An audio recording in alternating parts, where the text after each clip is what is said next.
नमस्कार, मैं संजय शर्मा। आप देख रहे हैं 4 PM न्यूज़ नेटवर्क। क्या गजब राज चल रहा है देश में। हाई कोर्ट में बैठे जज को अचानक लगता है कि भैया अब मुझे भारतीय जनता पार्टी में चले जाना चाहिए। कहता है कि 7 दिन से बीजेपी के नेता मुझसे संबंध स्थापित कर रहे हैं, तो मैंने अब इस्तीफा दे दिया, मैं भारतीय जनता पार्टी में जा रहा हूँ।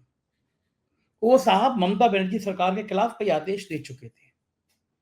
अब ऐसे में क्या उनके इस रेजिग्नेशन को स्वीकार कर लेना चाहिए, उन्हें चुनाव लड़ने की छूट दे देनी चाहिए? या सुप्रीम कोर्ट को इन जज साहब पे कार्रवाई करनी चाहिए, क्योंकि हाई कोर्ट के जज को ये कम से कम ये अधिकार तो नहीं होना चाहिए कि वो अपनी कुर्सी पे बैठ के बीजेपी के नेताओं से मिले, तो फिर उसके फैसले पर सवाल उठेंगे। स्टेट बैंक जाके कह रहा है कि साहब हम जो इलेक्टोरल बॉन्ड पे जो पैसा आया है, हम इतनी जल्दी नहीं काउंट कर सकते, हम हमें थोड़ा टाइम दिया, हम जून में बता देंगे। यानी नई सरकार चुन जाएगी, उसके बाद बता देंगे। मतलब कांग्रेस के आरोपों में दम है कि इलेक्टोरल बॉन्ड के जरिए बहुत बेईमानी का पैसा भारतीय जनता पार्टी के खातों में गया है, क्योंकि जो चंदा आया उसका 98% पैसा भारतीय जनता पार्टी के पास आया है। तो क्या माना जाए कि ईडी और सीबीआई के जरिए जिन लोगों की चूड़ी कसी जा रही थी, वो आते थे पार्टी के दफ्तर में, हाथ जोड़ते थे और करोड़, 2 करोड़, 10 करोड़, 100 करोड़, 200 करोड़ रुपए पेटी में डाल जाते थे, इलेक्टोरल बॉन्ड के रूप में डाल जाते थे। क्या देश में सब कुछ इतना आसान हो गया है? और निगाह सुप्रीम कोर्ट की है कि स्टेट बैंक के इस नाटक पर वो खामोश बैठेगा, या स्टेट बैंक को निर्देश देगा कि 48 घंटे में बताइए पैसा किसका था, कहां से आया, सूची वेबसाइट पर डालिए, क्योंकि अब कंप्यूटर का जमाना है। प्रधानमंत्री खुद कहते हैं सब कुछ डिजिटल है, डिजिटल है। एक बटन दबाएंगे पूरी लिस्ट आ जाएगी। ये लिस्ट देश से छुपाने की कोशिश क्यों की जा रही है? ना खाऊँगा, ना खाने दूँगा। ऐसे डायलॉग क्या मंचों पर बोलने के लिए होते हैं? और जब बात भ्रष्टाचार से लड़ने की होती है तो साहेब गायब हो जाते हैं। उधर राजनीति भी बड़ी अजीब चल रही है। यूपी के बाद सबसे ज़्यादा सीटें देने वाले महाराष्ट्र में भारतीय जनता पार्टी की हालत पतली है। अमित शाह दौड़े-दौड़े गए हैं कि साहब किसी तरह से मामला बच जाए। महाराष्ट्र के लोगों से बुला के बात कर रहे हैं। लेकिन भारतीय जनता पार्टी और महाराष्ट्र में सहयोगी दलों के बीच बात नहीं बन रही है। बिहार में तेजस्वी पाला पलटने को, सारा माहौल बदलने को तैयार बैठे हैं, तेजस्वी का उफान है। और कर्नाटक में भी जेडीएस के नाम बीजेपी को जो उम्मीदें थी वो पूरी नहीं हो रही। यही कारण है कि भारतीय जनता पार्टी के साथ प्रधानमंत्री की भी कुछ परेशानियां बढ़ गई हैं। उनकी बॉडी लैंग्वेज थोड़ी तनाव भरी हो गई। आप चेहरा गौर से देखिए तो थोड़ा चेहरा कुंभला गया है। तो क्या इस बार साहेब की कुर्सी खतरे में है? क्या 272 तक मामला नहीं पहुंच पा रहा है? ये तमाम बातें हमने अभय दुबे जी से पूछी। देश के जाने माने पत्रकार जो आपको टीवी चैनलों पे दिखाई देते हैं। बहुत अच्छी किताब लिखी है, बहुत अनुभवी पत्रकार हैं। सीधे चलते हैं हम अभय दुबे जी के पास। 4 PM न्यूज नेटवर्क पे स्वागत है अभय दुबे जी आपका। कहाँ तो भारतीय जनता पार्टी 400 पार का नारा दे रही थी, और कहाँ 272 के लाले पड़े हैं। महाराष्ट्र इसका उदाहरण है। उत्तर प्रदेश के बाद हुँ, सबसे ज्यादा सीटें देने वाला राज्य है महाराष्ट्र। हुँ, महाराष्ट्र में गठबंधन के बीच में जो दरारें पड़ी हैं, अमित शाह भागे-भागे पहुँचे हैं महाराष्ट्र। हुँ, हमारे महाराष्ट्र के जो स्थानीय संपादक है जितेंद्र दीक्षित, उनका भी कहना ये है कि आपस में बहुत ज़्यादा तनाव बढ़ गया है एनडीए के सहयोगी दलों में। तो ये जो महाराष्ट्र की अगर ये तस्वीर है, बिहार में तेजस्वी का बढ़ता हुआ कद है, ये जो गठबंधन के बीच में, एनडीए गठबंधन के सहयोगी दलों के बीच में दरारें पड़ रही हैं, क्या लगता है आपको महाराष्ट्र में क्या फ्यूचर होने वाला है भाजपा का? संजय जी जो सरकारी मीडिया है, मैं उसको सरकारी मीडिया कहता हूँ, आप चाहे तो गोदी मीडिया भी कह सकते हैं, वो सारे सवाल जो है वो गैर भाजपा विपक्ष से पूछता है, गैर भाजपा पार्टियों से पूछता है, इंडिया गठबंधन से पूछता है कि भाई आपका यहाँ पे गठजोड़ क्यों नहीं हो रहा, वहां गठजोड़ क्यों नहीं हो रहा। लेकिन वो भारतीय जनता पार्टी से कोई सवाल नहीं पूछता। भारतीय जनता पार्टी के गठजोड़ में क्या-क्या हो रहा है, क्या-क्या दिक्कतें हैं, कहाँ-कहाँ असंतोष है, कहाँ गठजोड़ टूटने की कगार पे है, कहाँ लोग एक-दूसरे को गालियाँ दे रहे हैं, कहाँ एमपी टिकट वापस कर स उम्मीदवार टिकट वापस कर रहे हैं, इन सब सवालों को नहीं पूछा जाता। ज़्यादा-ज़्यादा इनकी सूचना देके वो लोग अपने काम की इतिश्री कर लेते हैं, ज़िम्मेदारी निभा लेते हैं या जवानी जमा खर्च कर लेते हैं। जबकि वस्तुस्थिति ये है कि राष्ट्रीय जनतांत्रिक गठजोड़ यानी कि नेशनल डेमोक्रेटिक अलायंस कई राज्यों में काफ़ी संकट संकट का सामना कर रहा है। उसका सबसे पहला उदाहरण है महाराष्ट्र, जिसका अभी आपने ज़िक्र किया। अमित शाह वहाँ गए हैं उन समस्याओं को हल करने के लिए। उनको लगता है कि वहाँ पर जो एनडीए के सहयोगी दल हैं, भाजपा के साथ उनकी काफ़ी खींचतान बहुत जबरदस्त रूप से बढ़ चुकी है। तो पहली खींचतान जिसका मैं यहाँ जिक्र करूंगा वो है एकनाथ शिंदे की भाजपा के साथ खींचतान। एकनाथ शिंदे क्या है हम सबको पता है, वो उद्धव ठाकरे की पार्टी के टूटे हुए हैं। अब भारतीय जनता पार्टी ने चुनाव आयोग का इस्तेमाल करके, भारतीय जनता पार्टी ने राहुल नार्वेकर जो स्पीकर हैं असेंबली के, उनका इस्तेमाल करके इनको असली शिवसेना का है की हैसियत दिलवा दी है। इसी तरह असली एनसीपी की हैसियत उन्होंने अजित पवार वाले गुट को दिलवा दी है। अब ये दोनों ही गुट इस तरह का आचरण करने लगे हैं जैसे वास्तव में ये असली पार्टी हो। भाजपाइयों ने हैसियत दिलवाई है और वो कह रहे हैं कि अब हमारा जो लोकसभा का पिछला हमारी पार्टी का जो परफॉर्मेंस था हम उसके हिसाब से सीटें मांगेंगे। आप समझ रहे हैं ना, जबकि कायदे से देखा जाए तो एकनाथ शिंदे की शिवसेना है, उसका लोकसभा का क्या परफॉर्मेंस था इसको नापने का कोई फार्मूला है नहीं। हाँ, इनके पास कोई बैरोमीटर नहीं है इससे उसको नाप पाए। लेकिन एकनाथ शिंदे का दावा है कि हमें तो उसी हिसाब से सीटें चाहिए जिस हिसाब से जब उद्धव ठाकरे और जब शिवसेना एक थी और भाजपा के साथ अलायंस करके वो लड़े थे और लोकसभा चुनाव में बहुत बेहतरीन नतीजा उन्होंने हासिल किया था। अच्छा, इसके बाद एकनाथ शिंदे को बीजेपी मानती थी कि जो हमारा पपेट होगा, पपेट रहेगा, प्यादा रहेगा, इसको हम मुख्यमंत्री बना देंगे लेकिन रहेगा हमारे ऊपर। लेकिन हुआ क्या इस असल में, जब मराठों ने अपना आंदोलन बढ़ाया और सरकार को घेरा और मराठा नेता खैरलांजे ने अनशन करना शुरू कर दिया। अनशन करने में बड़े एक्सपर्ट हैं, कभी भी कहीं भी अनशन करना शुरू कर सकते हो, बहुत काफी दिनों तक भूखे रह सकते हैं वहां पे। तो वो शुरू किया। एकनाथ शिंदे ने अपनी अथॉरिटी का इस्तेमाल करके बिना भाजपा के साथ कोई भी विचार विमर्श किए, उनको विश्वास में लिए, उनको आरक्षण देने का वायदा उनसे कर दिया, अनशन तोड़वा दिया, जूस पिलवा के। अब बीजेपी के अंदर इस बात को लेकर संतोष पैदा हुआ। बीजेपी के अंदर जो ओबीसी गुट है, ओबीसी लॉबी है, उसने इसका विरोध करना शुरू कर दिया।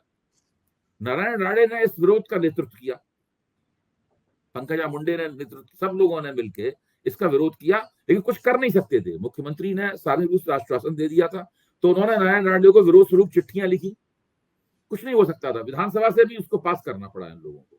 तो भाजपा में और एकनाथ शिंदे की शिवसेना में इस सवाल को लेकर काफी मतभेद हैं और वो मतभेद बहुत गर्मा गर्म किस्म के मतभेद हैं।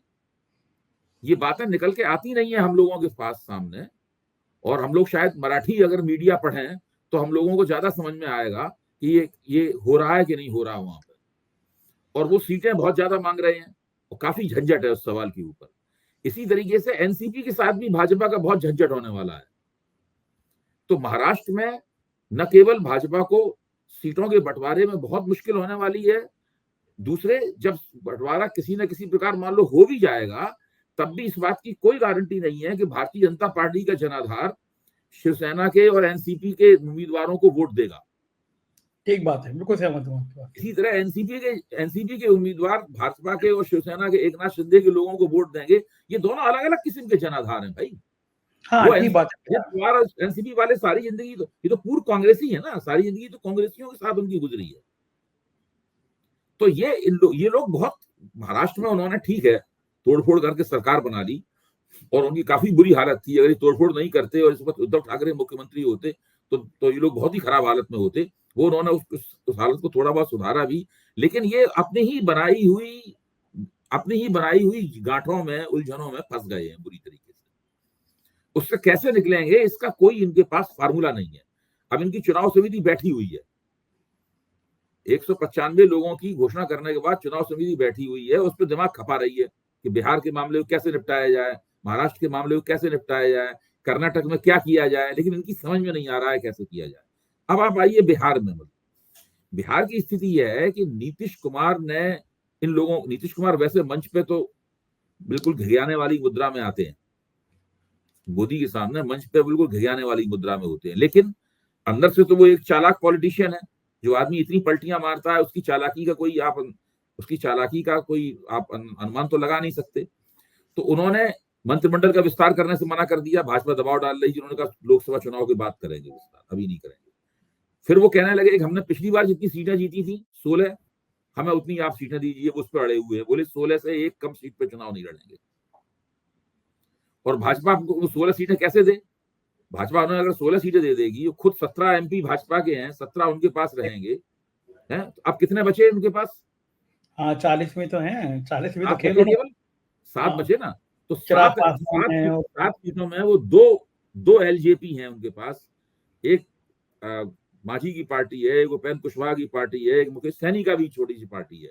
इनको वो कैसे सीटों में बंटवारा करेंगे? क्या भाजपा अपनी सीटें काट के उनको देगी? सवाल ही नहीं है। और भाजपा के अंदर बड़ी स्ट्रांग लॉबी है इस बात का विरोध करने वाली कि नीतीश से समझौता बड़ा गलत किया आपने। ये तो केंद्र हाँ, सरकार ने थोपा है ना उनके ऊपर, पूरा खेल जो है ना वो केंद्र का थोपा हुआ है। ये अमित शाह मोदी ने खेल किया है, उसमें थोपा हुआ है उसमें। लेकिन जो लोकल भाजपा है वो बिल्कुल इस पक्ष में नहीं थी कि इनको किया जाए। यहाँ तक कि दूसरे छोटे सहयोगी भी नीतीश कुमार को नापसंद करते हैं। तो इन लोगों के बीच भी गठजोड़ होना काफी मुश्किल लग रहा है, और फिर भी यहाँ गठजोड़ हो गया। मेरी गारंटी है, या आप बॉन्ड पे मुझसे लिखवा के रख लीजिए, कि बीजेपी के जो वोटर हैं वो नीतीश के उम्मीदवारों को नहीं करेंगे वोट। मांझी के वोटर नीतीश के उम्मीदवारों को वोट नहीं करेंगे। ये तो मैं बड़ा खतरा हो जाएगा, 16-17 हाँ, सीटें ऐसी हाथ से निकल जाएंगी। देखिए इसमें भाजपा को, प्रशांत किशोर का कहना ठीक है कि ये नीतीश कुमार के साथ गठजोड़ करके भाजपा ने अपने आप को एक कोशिश की कि एक साइकोलॉजिकल वॉर इंडिया के खिलाफ जीत ले। लेकिन बाकी तो चुनावी दृष्टि से तो नुकसान ही होगा उनका यहाँ।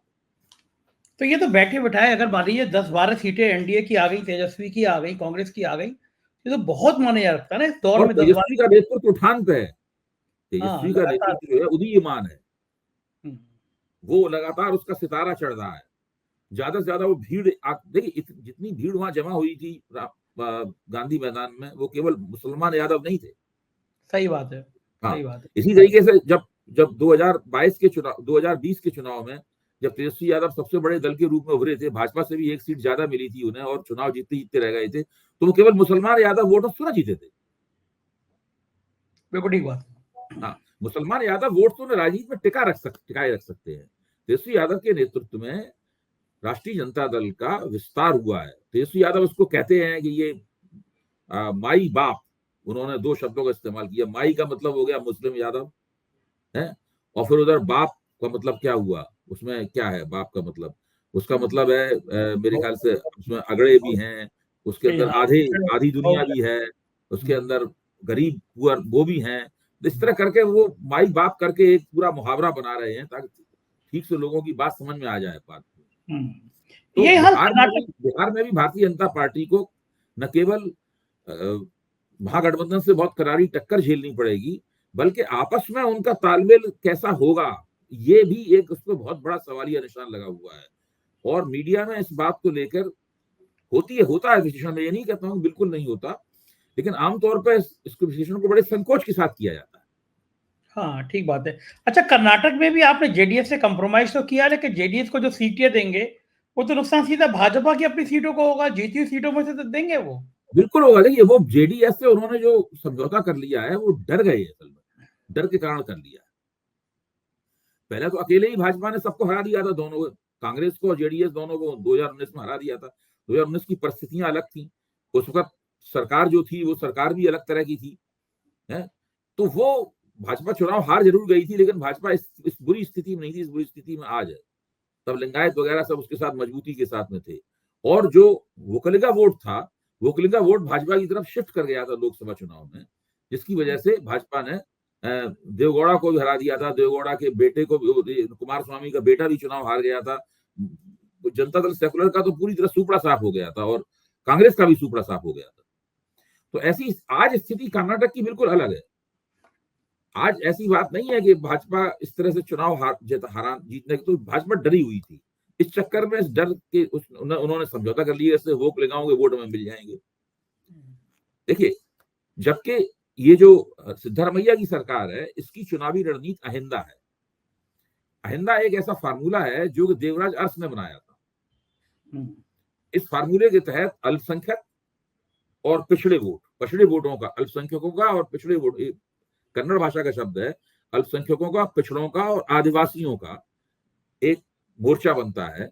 उस मोर्चे में दूसरी और बिरादरियों के वोट कांग्रेस अपने उम्मीदवारों के जरिए जोड़ती है, और वो बहुत बढ़िया किस्म का संशय, बहुत बढ़िया किस्म का फ्रंट विधानसभा चुनाव बन के उभरा, जो जिसको अब कहा जाता है कि अहिंदा वोकालेगा हुआ। ये इसमें वोकालेगाओं के भी वोट हुए और लिंगायतों की वोट भी शामिल हुए।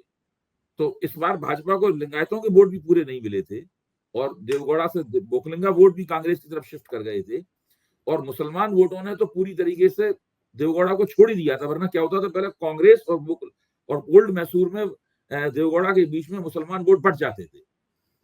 तो आज कांग्रेस ने उस वक्त विधानसभा चुनाव के दौरान प्रचार उनके बीच में ये किया था कि ये देवगौड़ा जो है वो भाजपा के साथ समझौता कर लेंगे।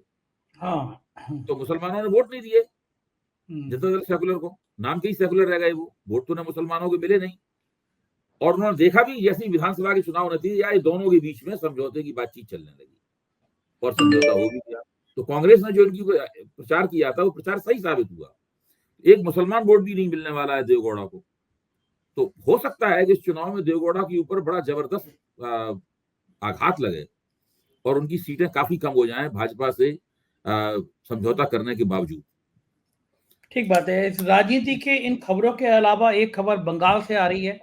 क्या खौफनाक वाली खबर है कि एक हाई कोर्ट का जज बैठा हुआ है, फैसले कर रहा है। वो अचानक जज कहता है कि भाई मैं चुनाव लड़ूंगा और भारतीय जनता पार्टी की तरफ मेरी निष्ठा है।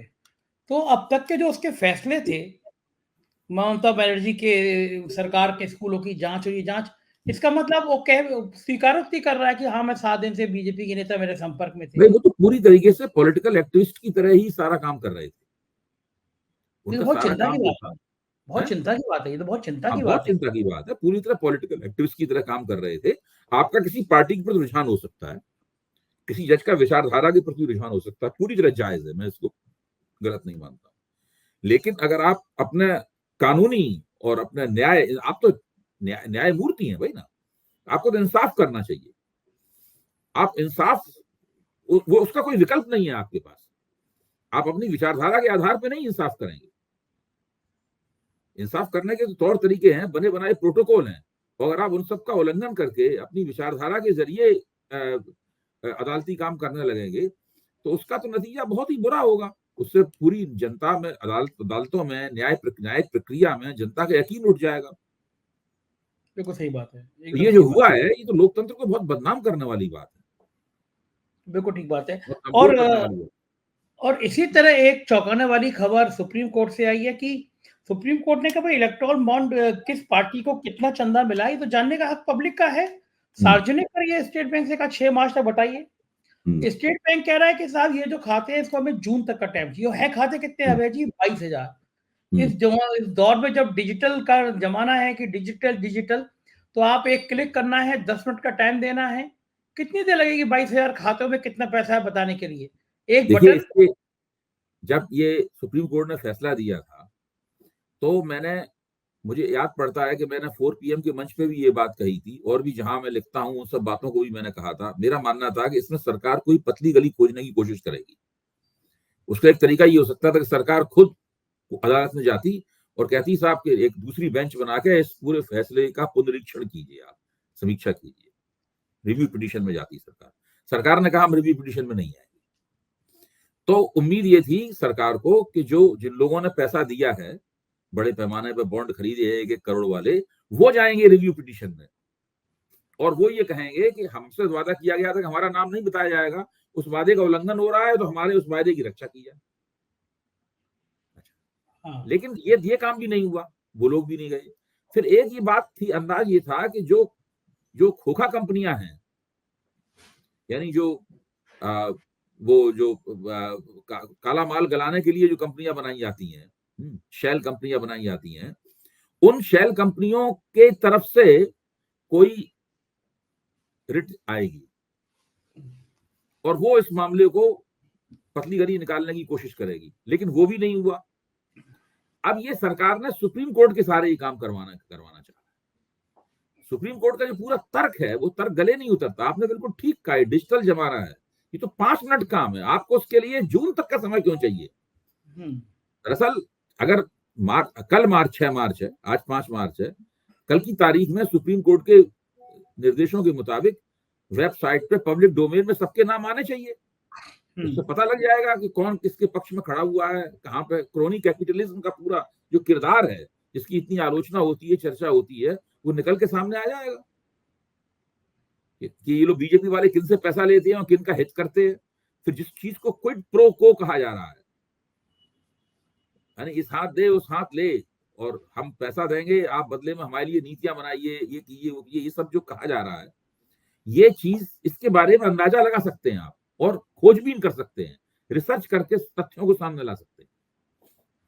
अबे जी, लोग तो ये तक कह रहे हैं कि कई ऐसे नाम भी सामने आ सकते हैं कि ईडी के दबाव के मारे या ईडी से बचने के लिए पैसा डोनेट किया पॉलिटिकल पार्टियों को कि हमें सीबीआई से बचाइए, ये ईडी तो से कांग्रेस ने बचाइए। पहले ही आरोप लगा रखा है। नहीं, ये तो कांग्रेस ऑलरेडी रिकॉर्ड पे कांग्रेस का आरोप है। कांग्रेस कहना यह है कि ईडी, सीबीआई और इनकम टैक्स के जरिए कंपनियों पर दबाव डालकर वसूलियाबी की गई है, एक्सटॉर्शन किया गया है बड़े पैमाने पर भाजपा ने चंदा उगाने के लिए। वो उससे ये भी पता लगेगा कि अगर नाम आते हैं किसने इलेक्टोरल बॉन्ड खरीदे हैं, तो उससे ये चीज भी साफ होगी, ये पहलू भी निकल के आएगा। और ये पहलू भी निकल के आएगा कि जिनसे इतने बड़े पैमाने पर पैसा लिया गया है और भाजपा के खाते में गया है पैसा, वो कितना भाजपा ने उनको कितना फायदा पहुंचाया है। इस पे विपक्ष के लोग, विपक्ष के बुद्धिजीवी रिसर्च करके या कुछ अच्छे स्वतंत्र चेता पत्रकार रिसर्च करके इन तथ्यों को सामने ला सकते हैं। अबे जी, ये अगर ये पैसा सामने आ गया तो बीजेपी को कितना नुकसान हो सकता है? देखिए, ये इस बात पर निर्भर करता है कि विपक्ष इस बात को लेकर कितनी हवा बनाता है। भाई, अभी तक तो ये बात कही जाती थी, तथ्य आ रहा था कि बीजेपी को इतने परसेंट मिल रहा है, 10, बीजेपी को 90% से ज्यादा मिल रहा है, 10% में सारे अपोजिशन पार्टी हैं। फिर ये होगा कि बीजेपी को जो इतना मिल रहा है, इसमें साबित ये करना पड़ेगा इसमें क्विड प्रो को क्या है। जो पैसा मिला है उसके बदले में बीजेपी ने फायदा उन्हें कितना पहुंचाया है, उसके कुछ पक्के सिक्काबंद उदाहरणों को सामने लाना पड़ेगा। इसी पीरियड में ये देखना पड़ेगा कि जिस कारपोरेट हाउस से इतना पैसा आया है, उस कारपोरेट हाउस की संपत्ति कितने परसेंट बढ़ी, उसके पूरे कारोबार में, उसके टर्नओवर में कितना उछाल आया, क्यों आया, कैसे आया, उसमें सरकार की भूमिका क्या रही, सरकारी नीतियों की भूमिका क्या रही, किस तरह आउट ऑफ वे जाके, मतलब कानूनी तरीकों से बाहर, सीमाओं से बाहर निकल के इसकी कितनी मदद की गई, देश के बाहर, देश के भीतर ये सब काम कैसे हुए। इन चीजों का पता लगाना फिर मुश्किल नहीं रह जाएगा, क्योंकि सामने किस कंपनी को टारगेट करके रिसर्च करनी है वो अपने आप में साफ हो जाएगा पूरी तरह। इसमें यह भी मालूम पड़ जाएगा कि कुछ अनजान किस्म की कंपनियां उसमें अगर आएंगी, उससे ही मालूम पड़ जाएगा कि शेल कंपनियां हैं ये। उससे फिर यह तय होगा कि आपने काला पैसा गलाने के लिए इलेक्टोरल बॉन्ड की पूरी स्कीम जो है उसका इस्तेमाल किया गया है शेल कंपनियों के जरिए। बिल्कुल ठीक है। अच्छा अभय जी, लगता क्या है अब सुप्रीम कोर्ट क्या कहेगा, आपके हिसाब से क्या कहेगा? मेरे ख्याल से तो सुप्रीम कोर्ट ने इस तरह फैसला दिया है, अगर मुझसे पूछा जाए तो मैं तो उम्मीद सुप्रीम कोर्ट से ये करूंगा कि वो कहे कि नहीं नहीं, आपके पास केवल 24 घंटे बचे हैं, आप वो जो आदेश दिया गया उसका पालन कीजिए। अगर सुप्रीम कोर्ट ने इनकी बात मान ली चुनाव आयोग की, तो क्या फायदा रहा इस फैसले को देने का? हाँ ठीक बात है, ये तो पहले ही चल रहा था, पहली ही बात हो रही थी ये बात। आपको लगता है, क्योंकि एक बार पहले हुआ कि सुप्रीम कोर्ट के एक जज पर, चीफ जस्टिस पर एक महिला ने आरोप लगाया, उसके बाद चीफ जस्टिस ने बड़े चर्चित फैसले दिए और राज्यसभा पहुंच गए, वो महिला भी गायब हो गई, आरोप भी गायब हो गए। एक सुप्रीम कोर्ट की एक साख पर सवाल खड़ा हुआ, लेकिन जब चंद्रचूड़ आए तो लोगों ने पहले ही कहना शुरू कर दिया, कम से कम अब एक सुप्रीम कोर्ट का चीफ जस्टिस ऐसा आया है, आने से पहले कहना शुरू कर दिया कि जिसको देख के लगता है कि न्याय की बात करेगा, न्याय का फैसला करेगा। कुछ फैसले उन्होंने चर्चित दिए भी जो सरकार को शायद अच्छे ना लगे, तो लग रहा है कि कोई इसमें सख्त फैसला आ सकता है। देखिए, सुप्रीम कोर्ट का मैं किसी जज का नाम नहीं लूंगा, मुख्य न्यायाधीश का किसी जज का नाम नहीं लूंगा, मैं ही कहूंगा सुप्रीम कोर्ट का ऐसा फैसला जो हमें पसंद आता है तो हमें लगने लगता है सुप्रीम कोर्ट ने बड़ा अच्छा काम किया, फिर ऐसा फैसला आ जाता है जो हमें लगता है कि ये ठीक काम नहीं हुआ। लोकतंत्र को बचाने की जिम्मेदारी हमें सुप्रीम कोर्ट पर डालना छोड़ देना चाहिए, ये मेरा एक पुराना स्टैंड है। मैं ये कहता हूं सुप्रीम कोर्ट से लोकतंत्र की क्वालिटी नहीं तय हो सकती, ठीक बात। लोकतंत्र की क्वालिटी हमारे और आपके जैसे लोग तय करते हैं। हम लोग जो 4 PM पे चर्चा करते हैं ये लोकतंत्र की गुणवत्ता जो है उसको सुनिश्चित जरूर कर सकती है एक हद तक। ये हमारे जैसे दूसरे लोग जो है, जो पब्लिक डोमेन में खड़े हुए हैं, जिनका आलोचनात्मक मानस अभी मरा नहीं है, बात करते हैं, चर्चा करते हैं। वो लोग, मतलब हमें बहस करना है, हमें हर बात में बहस करनी चाहिए, हर बात पे शंका करनी चाहिए, पूछना चाहिए कि ये कैसे क्या हुआ। सरकार कहती है हम इतना ट्रिलियन इकोनॉमी बनाएंगे, तो उनसे पूछना चाहिए भाई कैसे बनाओगे वो इकोनॉमी। आप जो कह रहे हो उसका, जो 80 करोड़ लोगों को आप मुफ्त अनाज दे रहे हो, उससे उसका आपस में क्या संबंध है, ये साबित करो। सही बात है, ये सवाल हाँ, होने चाहिए। और ये सवाल लगातार लगातार किए जाने चाहिए। जब सरकार बिल्कुल। कहती है देखिए आईएमएफ ने ये कह दिया है, वर्ल्ड बैंक ने कह दिया है, तो हमें पलट के पूछना चाहिए आईएमएफ वर्ल्ड बैंक तो आंकड़े जमा करने वाली संस्थाएं नहीं है। वो तो उन आंकड़ों के आधार पर बात करती है जो आंकड़े आप उन्हें देते हैं। सही बात है। आईएमएफ वर्ल्ड बैंक का कोई किसी भी देश में अर्थव्यवस्था का कोई आंकड़ा वो लोग जमा नहीं करते। वो भारत सरकार से मांगते हैं अपने आंकड़े दे दीजिए, उसके आधार पर वो निर्णय करते हैं। भारत सरकार जो आंकड़े उन्हें सप्लाई करेगी उसके आधार पर वो करेंगे। फिर जो आंकड़े इनके, वो कहते हैं हमारा इतना जीडीपी है, तो वो जीडीपी कहां से आया है? वो जीडीपी संगठित क्षेत्र से आया है कि असंगठित क्षेत्र से आया है? असंगठित क्षेत्र का जीडीपी कितना है? क्या इस जीडीपी में वो जीडीपी रिफ्लेक्ट होता है? ये सब सवाल हम लोगों को पूछना चाहिए। इन सवालों का पूछना ही लोकतंत्र की गुणवत्ता सुनिश्चित करता है। सुप्रीम कोर्ट के फैसलों से इसकी गारंटी नहीं ली जा सकती। बिल्कुल ठीक बात है। एक आखिरी सवाल, मेरे कुछ मित्रों ने कहा, मैंने भी देखा, मोदी जी की बॉडी लैंग्वेज कुछ परेशान नजर आने लगी है। क्या आप भी महसूस करते हैं?